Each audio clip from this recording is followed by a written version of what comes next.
ನಮಸ್ಕಾರ, ವನಶ್ರೀ ಚಾನಲ್ಗೆ ಸ್ವಾಗತ.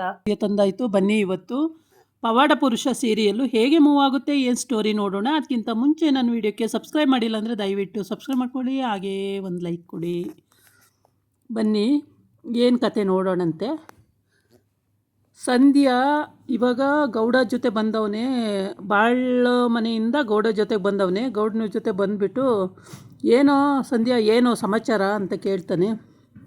ಇನ್ನೇನು ಸಮಾಚಾರ ಅನ್ರಿ, ಆ ಸಾವ್ಕಾರರ ಮಗನಿಗೆ ಮದುವೆ ಬೇಡವಂತೆ, ಅದು ದೊಡ್ಡ ಇದಾಗಿದೆ, ಏನು ಮಾಡ್ತೀರಾ, ಮದುವೆ ಮಾಡ್ಕೋಬೇಕು ಅಂತ ಅವ್ರ ಅಪ್ಪ ಅಮ್ಮ ಹೇಳ್ತವ್ರೆ, ಆದರೆ ಆಯಪ್ಪ ಬೇಡ ಅಂತವನೇ, ಏನು ಮಾಡೋದು ಅಂತ ಹೇಳ್ತಾನೆ.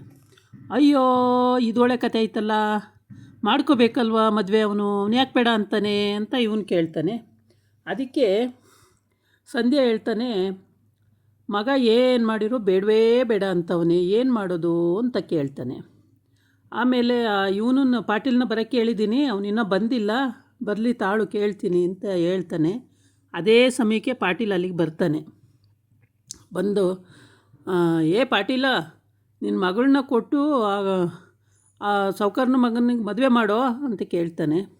ಅದಕ್ಕೆ ಅವನು ಖಂಡಿತವಾಗೂ ಕೊಡಲ್ಲ ನನ್ನ ಮಗಳನ್ನ ಅಂತ. ಯಾಕೆ ಅಂತ ಕೇಳ್ತಾನೆ. ಯಾಕೆ ಅಂತ ಅಂದರೆ, ನಿಮ್ಮ ಮಗಳಾದರೆ ನೀವು ಕೊಟ್ಬಿಡ್ತಿದ್ರಾ ಅಂತ. ನನ್ನ ಮಗಳಾದ್ರೆ ನಾನು ಕೊಟ್ಟು ಮಾಡ್ತಿದ್ದೆ. ಹೆಂಗೆ ಕೊಟ್ಟು ಮಾಡ್ತಿದ್ರಿ, ಬರೀ ಸುಳ್ಳು ಅವೆಲ್ಲ. ನಾನು ಬೇಕಾದ್ರೆ ಬಾವಿಗೆ ತಳ್ತೀನಿ ಹೊರತು ನನ್ನ ಮಗಳನ್ನ ಮನುಷ್ಯನ ಮಗನಿಗೆ ಕೊಡಲ್ಲ ನಾನು ಅಂತ ಹೇಳ್ತಾನೆ. ಯಾಕೋ ಏನಾಯಿತು ಅಂತ ಕೇಳ್ತಾನೆ. ಏನಾಗೋದ, ಏನಾರು ಹಾಕ್ಕೊಳ್ಳಿ, ನಾನು ಮಾತ್ರ ನನ್ನ ಮಗಳನ್ನ ಕೊಡೋದಿಲ್ಲ ಅಂತೇಳಿ ಖಡಾಖಂಡಿತವಾಗಿ ಹೇಳಿಬಿಡ್ತಾನೆ. ಆಮೇಲೆ ಮತ್ತು ನೀವು ಊರು ಗೌಡ್ರು ಅಂತ ಮರ್ಯಾದೆ ಇದೆ, ಆ ಮರ್ಯಾದೆ ಕಳ್ಕೋಬೇಡಿ, ಫೋರ್ಸ್ ಮಾಡೋಕ್ಕೆ ಬರಬೇಡಿ, ನನಗೆ ಕೊಡು ಅಂತ ಬಲವಂತ ಮಾಡಿದ್ರೆ ನಾನು ನಿಮ್ಮ ಮರ್ಯಾದೆ ಕಳಿಬೇಕಾಗುತ್ತೆ ಅಂತ. ಅಯ್ಯೋ ಇದು ಒಳ್ಳೆ ಕತೆ ಆಯ್ತಲ್ಲ, ಮದುವೆ ಮಾಡೋ ಮಗಳು ಕೊಟ್ಟು ಅಂದರೆ ನೀನು ಒಳ್ಳೆ ಹೆಂಗೆ ಆಡ್ತೀಯೋ ಅಂತ. ಅಯ್ಯೋ ನಾನಂತೂ ನನ್ನ ಮಗಳನ್ನ ಆ ಸಾವ್ಕಾರನ ಮಗನಿಗೆ ಕೊಡೋದಿಲ್ಲ, ನನ್ನ ಮಗಳನ್ನ ಬೇಕಾದ್ರೆ ನಮ್ಮ ಮನೇಲೇ ಇಟ್ಕೊಳ್ತೀನಿ ಅಷ್ಟು ನಾನು ಕೊಡಲ್ಲ ಅಂತ ಹೇಳ್ಬಿಟ್ಟು ಹೊಟ್ಟೋಯ್ತಾನೆ. ಈಗ ಸಂಧ್ಯಾ ಹೇಳ್ತಾನೆ, ಅವರಿಗೆಲ್ಲ ಮದುವೆ ಮಾಡೋಕೆ ಓಡಾಡ್ತೀರಲ್ಲ ಗೌಡ್ರೆ, ನನಗೆ ಮದುವೆ ಮಾಡಿಸಿ, ನನಗೂ ಹೆಣ್ಣು ನೋಡಿ ನನಗೆ ಮದುವೆ ಮಾಡಿಸಿ ಫಸ್ಟು ಅಂತ ಹೇಳ್ತಾನೆ. ನಿನಗೆ ಆಮೇಲೆ ಮಾಡ್ಸೋಣ ಇರೋ ಸಂಧ್ಯಾ ಫಸ್ಟು. ಇದು ಒಳ್ಳೆ, ಅಯ್ಯೋ ಏನು ಕತೆ ಅಂತ ಇದು ಗುಣ್ಗಾಡ್ತಾನೆ. ಆಮೇಲೆ ಸಂಧ್ಯಾ ಆಯಿತು ಅಂತ ಹೇಳ್ಬಿಟ್ಟು ಈ ಸಿಚುವೇಶನ್ ಎಲ್ಲ ನೋಡ್ತಾ ಇರ್ತಾನೆ. ನೋಡಿಬಿಟ್ಟು ಏನು ಮಾಡೋದು ಅಂತ ಗೊತ್ತಾಗದೆ ಸುಮ್ಮನೆ ನೋಡ್ತಾ ಇರ್ತಾನೆ. ಇವರಿಬ್ಬರು, ಅವನು ಮಾಡಲ್ಲ ಮದುವೆ, ನಾನು ಕೊಡಲ್ಲ ಹೆಣ್ಣು ಅಂತಾನೆ, ಇವನು ಕೊಟ್ಟು ಮಾಡು ಅಂತಾನೆ, ಯಾವ ಕಾರಣಕ್ಕೂ ನಾನು ಕೊಡಲ್ಲ ಅಂತ ಅವನು ಹೇಳೇ ಬಿಡ್ತಾನೆ. ಹೇಳ್ಬಿಟ್ಟು ಇನ್ನೊಂದು ಸಲ ಏನಾರ ನನ್ನ ಮಗಳನ್ನ ಕೊಡು ಅಂತ ಏನಾರ ಗೀಳು ಕಳಿಸಿದ್ರೆ ನಾನು ಸುಮ್ಮನೆ ಇರಲ್ಲ ಅಂತ ಹೇಳ್ಬಿಟ್ಟು ಹೋಗ್ತಾನೆ.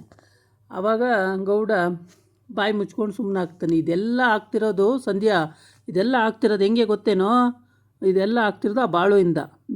ಆ ಬಾಳು ಏನು ಮಾಡಿದ್ದೀನಿ ರೀ, ಅವನೇನು ಮಾಡಲ್ಲ ಪಾಪ, ಅವನು ಒಳ್ಳೆ ಮನುಷ್ಯ ಅಂದೆ. ವಯಸ್ಕ ಮಾತಾಡಬೇಡ, ಸುಮ್ಮನೆ ಇರೋ, ಎಲ್ಲ ಆಗ್ತಿರೋದೇ ಬಾಳುವಿಂದ ಅಂತಾನೆ. ಅಯ್ಯೋ ಬಾಳು ಏನೂ ಮಾಡಿಲ್ಲ ಗೌಡ್ರೆ, ಬಾಳು ಒಳ್ಳೆಯವನು, ಅವನೇನು ಮಾಡಿಲ್ಲ ಅಂತಾನೆ.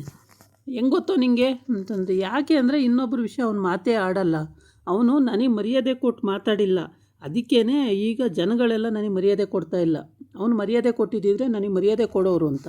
ಈ ಕಡೆ ಸಾವ್ಕಾರನ ಹೆಂಡ್ತಿ ಶಿವನ ಪೂಜೆ ಮಾಡ್ತಾಯಿದ್ದಾಳೆ. ಆವಾಗಿಂದ ನಾನು ನಿನ್ನನ್ನು ಪೂಜೆ ಬಂದಿದ್ದೀನಿ, ನನ್ನ ಕೈ ಬಿಡಬೇಡ ದೇವರೇ, ನಾನು ಕೇಳ್ಕೊಂಡಿರೋದು ಕೊಡು, ನಮಗೆ ಇಷ್ಟು ಸಕಲ ಐಶ್ವರ್ಯ ಇದೆ, ಪ್ರತಿಯೊಂದು ಇದೆ, ಮೊಮ್ಮಕ್ಕಳು ಕೂತ್ಕೊ ತಿಂದರೂ ಕರಗದಷ್ಟಿದೆ, ಆದರೆ ನನ್ನ ಮಗನಿಗೆ ಮದುವೆ ಮಾಡೋಕ್ಕಾಗ್ತಿಲ್ವಲ್ಲ ದೇವರೇ, ಏನಾದರೂ ಮಾಡಿ ನನ್ನ ಮಗನಿಗೆ ಮದುವೆ ಮಾಡಿಸು ಅಂತ ಕೇಳ್ಕೊತಾ ಇದ್ದಾಳೆ. ದೇವರು ಅಸ್ತು ಅನ್ನಬೇಕು ಅಷ್ಟೇ. ಆದರೆ ಇವಳು ಕೇಳ್ಕೊಳ್ಳೋ ರೀತಿ ನೋಡಿಬಿಟ್ರೆ ಹೊಟ್ಟೆ ಉರಿದೋಗುತ್ತೆ.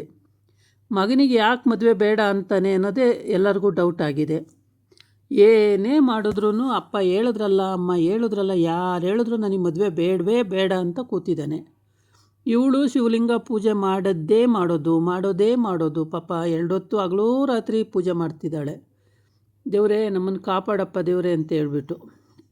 ನನ್ನ ಮಗನಿಗೆ ಮದುವೆ ಮಾಡ್ಕೊಳ್ಳೋ ಮನಸ್ಸು ಕೊಡು ಅಂತ ಕೇಳ್ಕೊಳ್ತಾ ಇದ್ದಾಳೆ. ಏನೇ ಮಾಡಿದ್ರೂ ದೇವರು ಕೃಪೆ ತೋರಿಸ್ತಾ ಇಲ್ಲ. ಅದು ಅವರಿಗೆ ಬೇಜಾರಾಗ್ತಿದೆ. ಅವನು ಒಂಥರ ರೋಗಸ್ಥನ ಥರ ಯಾವಾಗಲೂ ಸುಮ್ಮನೆ ಇರ್ತಾನೆ. ಅದೇನು ಪ್ರಾಬ್ಲಮ್ಮು ಅಂತ ಗೊತ್ತಿಲ್ಲ. ಅಪ್ಪ ಅಮ್ಮ ಎಲ್ಲ ಟಿಪ್ ಟಾಪಾಗಿ ಸಿಕ್ಕಾಪಟ್ಟೆ ಒಡವೆ ಎಲ್ಲ ಹಾಕ್ಕೊಂಡು ಚೆನ್ನಾಗಿ ತಿರುಗ್ತಾರೆ. ಆದರೆ ಅವನು ಏನು ಗತಿನೇ ಇಲ್ವೇನೋ ಅನ್ನಂಗಿರ್ತಾನೆ ಯಾವಾಗಲೂ. ಏನು ಪ್ರಾಬ್ಲಮ್ಮು ಯಾಕೆ ಹಿಂಗೆ ಅನ್ನೋದು ಯಾರಿಗೂ ಗೊತ್ತಾಗ್ತಲೇ ಇಲ್ಲ. ಸದ್ಯ ಬಾಳು ಬರಬೇಕು. ಅವನು ಅಲ್ಲಿ ಕುರಿ ಹೊಡ್ಕೊಂಡು ಹೋಗೋಣ ನಾವು ಊರೂರ ಮೇಲೆ ಅಂತ ಹೇಳ್ತಿದ್ದಾನೆ. ಆದರೆ ಅವ್ರ ಅಕ್ಕ ಒಪ್ಪಿಲ್ಲ. ಅವ್ರ ಅಕ್ಕ ಒಪ್ಪಿದ ತಕ್ಷಣ ಅವ್ರು ಹೊರಟು ಬಿಡ್ತಾರೆ. ಆಮೇಲೆ ಹೆಂಡ್ತಿ ಜೊತೆಗೆ ಬರ್ತಾಳೋ ಇಲ್ವೋ ಗೊತ್ತಿಲ್ಲ.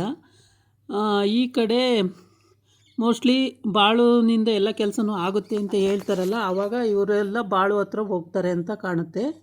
ಬಾಳು ಹತ್ರ ಹೋಗಿ ಬಾಳು ಏನು ಹೇಳ್ತಾನೋ ಅದನ್ನು ಕೇಳಿಕೊಂಡು ಮುಂದುವರಿತಾರೆ ಅಂತ ಕಾಣುತ್ತೆ. ಹಾಗಾಗಿ ಈಗ ಬಾಳು ಬರಬೇಕು ಆ